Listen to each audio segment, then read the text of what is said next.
پیارے دوستو، السلام علیکم ورحمۃ اللہ وبرکاتہ۔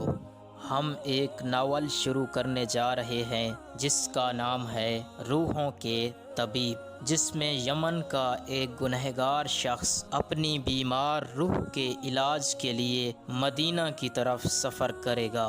روحوں کے طبیب مدینہ سے مکہ اور مکہ سے کربلا روانہ ہو چکے ہوں گے۔ پھر اس کی روح کا علاج کب، کہاں اور کیسے ہوگا، یہ جاننے کے لیے ہر جمعہ کے دن فکس 4 بجے قسط وار سلسلہ دیکھتے رہیے گا۔ اور جنہوں نے ابھی تک ہمارا چینل سبسکرائب نہیں کیا تو دوستو، ہم سے جڑے رہنے کے لیے ہمارا چینل سبسکرائب کر دیں اور بیل آئیکن کو پریس کر دیں تاکہ ہر آنے والی ویڈیو آپ تک بآسانی پہنچ سکے۔ اور کمنٹ سیکشن میں اپنی رائے کا اظہار ضرور کیجیے گا۔ والسلام علیکم ورحمۃ اللہ وبرکاتہ۔